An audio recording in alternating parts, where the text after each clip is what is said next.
Hey everybody, it is Professor Parish and welcome back to English 122. It's hard to believe, but we are in Module 6, which means we only have one more module after this and then finals. This summer is sadly wrapping up so quickly. I feel like we just started. I hate that it's wrapping up so quickly, everybody. But I want to go ahead and talk about Module 6 for this week. As I'm recording, it's Saturday, so Module 5 is still going on. So if you've not completed, the main thing is your Paper 3 thesis and outline and your draft. Those are the two biggest assignments of Module 5, so if you've not turned those in, make sure you do so. Remember, you won't get a chance to revise unless you submit a draft. And then let's talk about Module 6. So with this module, we're finishing up drama and starting on the big things, which is your last paper in the class.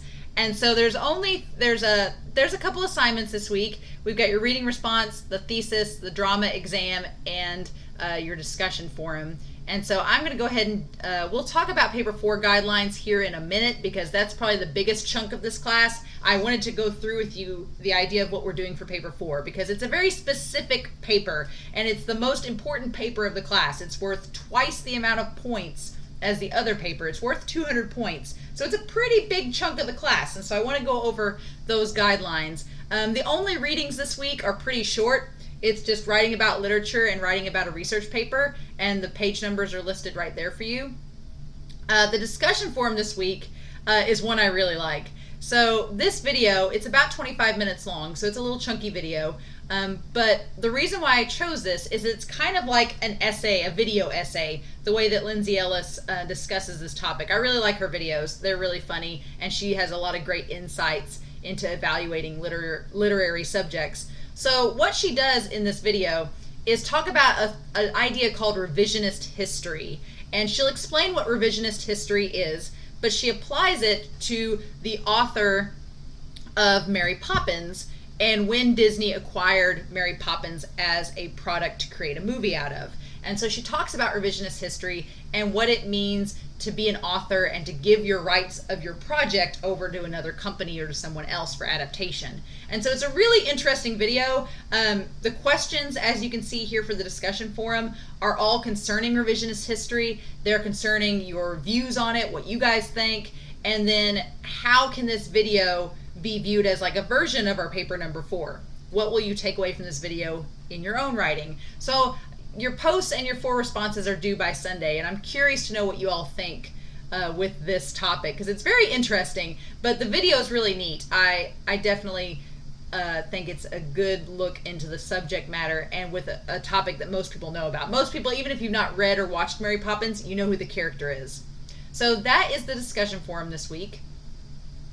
Your drama exam is due. The drama exam is basically the exact same as the other exams we've done. It is not timed. You only get one chance to submit it. I'm not going to show you the questions, but they're mainly just fill in the blank essay questions and multiple choice. It's pretty much like you've been doing with poetry and short story. So everybody's been doing very well on the exams, so I'm not concerned about it, but it's set up the exact same way, and it's going to go over your drama chapters. And then the reading response this week. The reading response is a little bit different than what we've been doing. So what you're doing for the reading response is that you are looking up 2 plays from chapters 39 through 41. So it's kind of the same thing as reading response number 5, just with a different set of plays. But these questions for the reading response deal with modern theater. What genre do you think your plays truly fall into? What terms from the textbook kind of apply to your plays? Are your plays, even though they're considered modern, are they dated, or do they need to be updated, or are they timeless? And so I want to know your answers for those questions there. But like I said, y'all have been doing really, really well on the reading responses, so I'm not too concerned. I think y'all have got the formula down by now, and I've really enjoyed reading your responses and your views on the different plays and poems and short stories y'all have chosen. So kudos, y'all have been doing great with those. But yeah, so that leads us to the last assignment for this week, and that is the thesis and outline for paper 4. And like I've said here, I'm about to talk to you all about this guideline for this paper. I definitely hope that you're watching this video because there's a lot to talk about with this. Obviously, it's worth the same amount of points. The format of it should be the exact same like y'all have been doing, so that's fine. But let's talk about the guidelines for paper 4. So this paper is my favorite of the class. I absolutely love this paper. It is a lot of fun. It is something different that I think is completely out of the box for a lot of people, and some students get kind of intimidated by that, but a lot of students kind of rise to the challenge and they're like, okay, this is going to be something different. But your final project is a culmination of our look at fiction, poetry, and drama. So step 1 of this is deciding which genre do you want to focus on. You can either focus on fiction and short story, you can focus on poetry, or you can focus on drama. It's one of those genres, whichever one you seem to like or appreciate the most. And then after that, you want to decide on what's your focus going to be? What is the topic of your paper? How are you going to explore this genre? And I've had a lot of students give several various examples. So here are some examples of papers students have done in the past. One of the most common ones is a research analysis of an author's fiction, a poet's poetry, or a playwright's screenplay history, and how their style and craft has developed over time. So it's kind of like a biography. You're looking at a specific author or poet or playwright, but I don't want it to be a biography. I don't want it to be like a linear, here's when they were born, here's when they went to school. I don't want that. What I want is how has their style and craft developed over time. Like you can briefly, like a page's worth, go over their history of growing up, etc. But the main thing I want to do is for you to look at their stories, look at their plays, look at their poetry, and tell me how has that style changed and developed over time. For example, George Lucas, he's a playwright, a screenplay writer. He's directed Star Wars and Indiana Jones alongside Steven Spielberg. And there's been a big argument of how Steven Spielberg and George Lucas, how their style has changed over time, how they went from Star Wars and the first Indiana Jones movie to the last Indiana Jones movie. Like, how did that style change? And there's been a lot of articles written about how, for example, Steven Spielberg and George Lucas are grandparents now, so their filmmaking tends to target more younger audiences and isn't as gritty as it was back in the 70s and 80s. So you could write something like that. I've had students write about Stephen King. I've had students write about Shakespeare. I've had students write about Robert Frost. I mean, their favorite authors. I've had a lot of Nicholas Sparks papers. You can pretty much go crazy with whichever author or playwright or poet you want to. You're just examining their works throughout their history as a writer. So that's one example. Another one is examining a controversy within a genre. So one of my favorite student papers for this final research paper, one of my favorite ones has been, I had a student look at Harper Lee, and she wrote the book To Kill a Mockingbird, which most of you have probably read in high school. So her paper was about the controversy that Harper Lee apparently wrote a sequel to Kill a Mockingbird called Go Set a Watchman. She actually wrote that story first, but she didn't like it. She didn't want to publish it, so she kind of just benched it at her house and wrote To Kill a Mockingbird instead, and that became the famous book. Well, a few years before Harper Lee died, some publishers found out she had this manuscript, and they basically did some elderly abuse and coerced her into giving them publication rights. And then she passed away shortly thereafter. And so the student's paper talked about the controversy itself, but also talked about the reception of the book, how a lot of people did not want to read the book because they thought that it was fraudulent and that it wasn't right that they forced her to release rights on publishing the book. But also those that read the book said it completely ruined To Kill a Mockingbird to them because it portrays Atticus in a different light than he is in To Kill a Mockingbird. And they were like, no, I don't want to think of Atticus this way. I don't like this. And so I've not read Go Set a Watchman, because I've not read Go Set a Watchman because of that student's paper. It really convinced me that it was a bad idea to read it. So you could talk about a controversy. Another student wrote about when Rocky Horror was done in a live action for ABC presentation, and so they wrote about all the live action adaptations of Disney and other musicals and how it was bad. So you could write about something like that. Just a controversy within the genre. I've had students write about banned books, the kind of controversy around series like Harry Potter. Like, you can write about something like that. Like, those are all good options. Another idea would be a research analysis about a piece of drama or fiction and its adaptation. Now this one I have the biggest caveat with. So I've had people do adaptations from book to film before. But here's my caveat. This is my restriction. I do not want a book report. Book reports are one of my least favorite genres of writing because it's just a plot summary. I'll be honest with y'all, I've only watched one Hunger Games film and read one Hunger Games book because my students have spoiled me on the rest of the series. They told me they were going to write a thing about adaptation for the other Hunger Games books, and it just became a plot-by-plot summary, and I was like, well, now I don't need to go read the book because you've told me everything I need to know.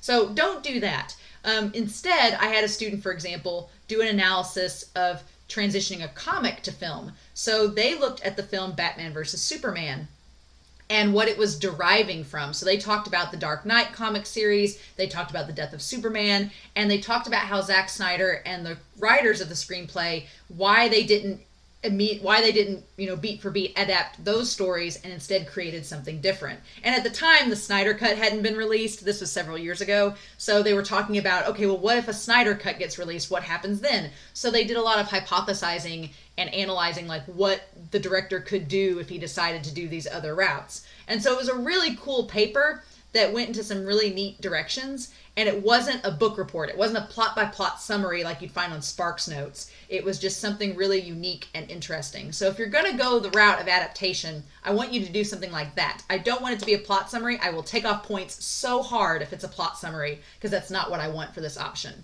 And I've kind of will iterate that down below.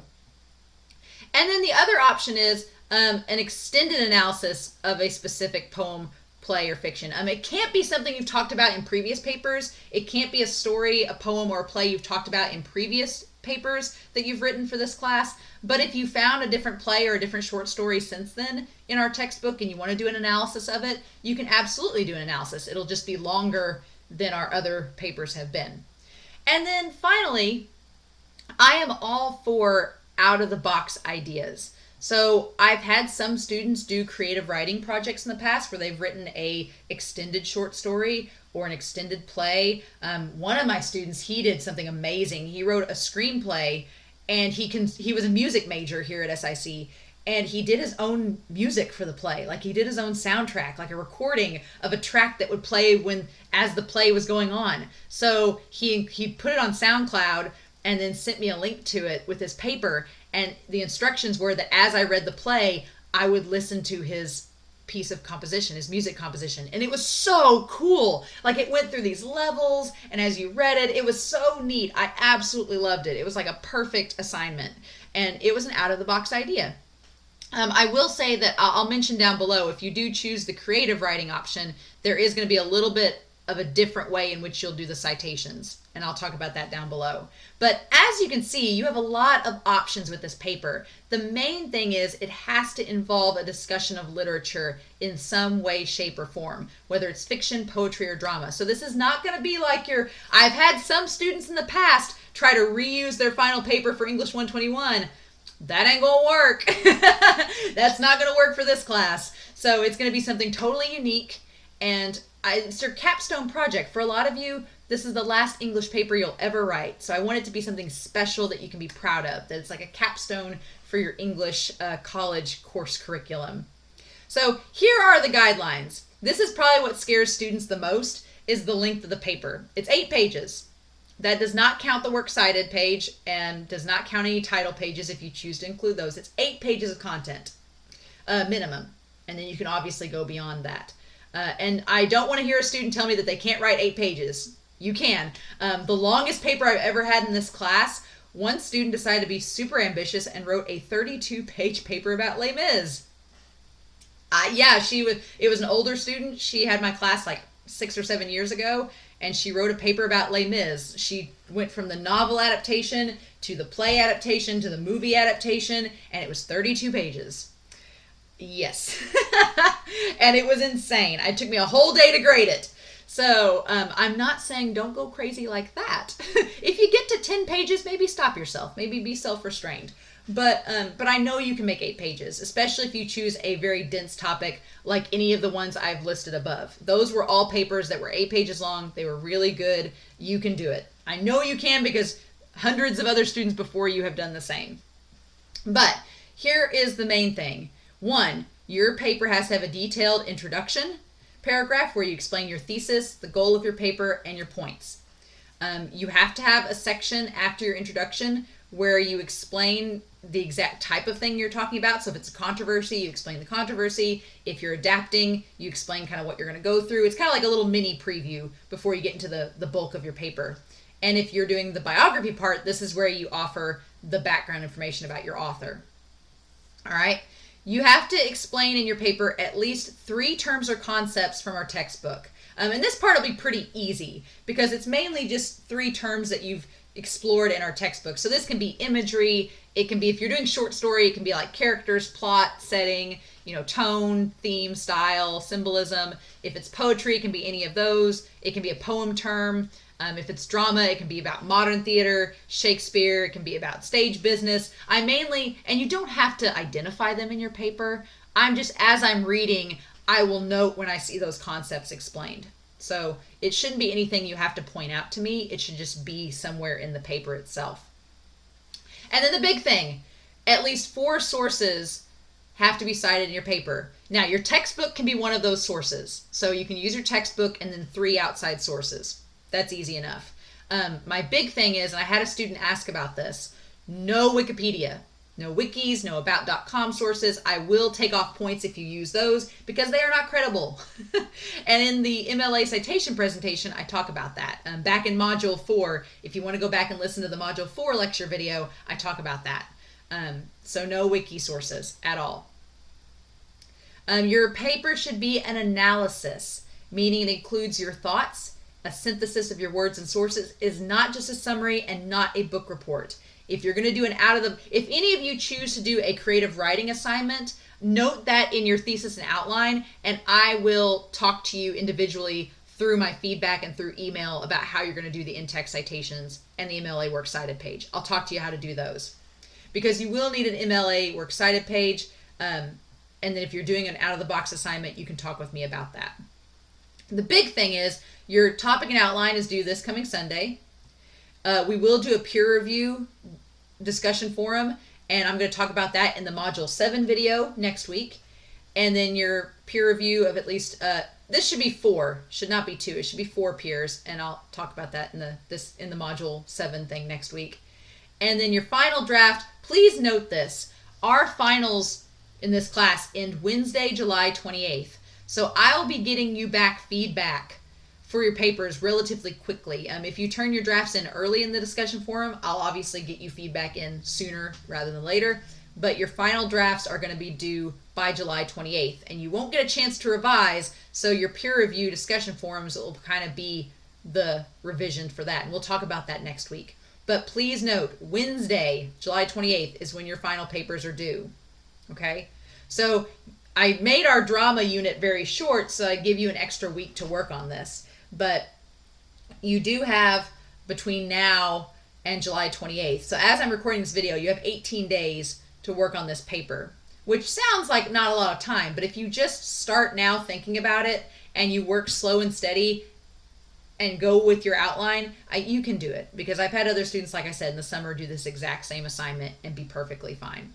As far as the grading in the class goes, your intro and conclusion are worth 20 points. Page length and formatting are worth 20 points. If it's less than 8 pages, I'm going to take off a big chunk of that. Spelling and grammar, and also if it's less than 8 pages, it's going to come down here to the content of itself, and I'll take off in the content portion as well. Spelling and grammar are a big portion of this assignment because, again, it's English. The works cited in-text citations, they're 40 points of the paper, so that'll instantly drop you to a B if you don't include a works cited page or in-text citations. So please note that. And then your content and analysis are a big chunk as well. And the end result is 200 points. It's double the points because it's double the page length. So that's our big thing with this assignment. If you have any questions, as always, please let me know. I'm happy to answer questions. I'm happy to help you if you're having trouble thinking of an assignment. I'm happy to help you brainstorm. Honestly, I want you to pick a topic that you are interested in, but as long as it has something to do with literature and analyzing literature, you'll be all right. Okay? So, as always, I'm excited to see what topics you come up with. I've had some amazing ones in the past, and I'm sure you guys will come up with some great ideas for your thesis and outline, and I'm looking forward to seeing those. So, as always, if you have questions, let me know, but I hope you have a wonderful week. Please stay safe, take care, and I'll talk to you all again real soon.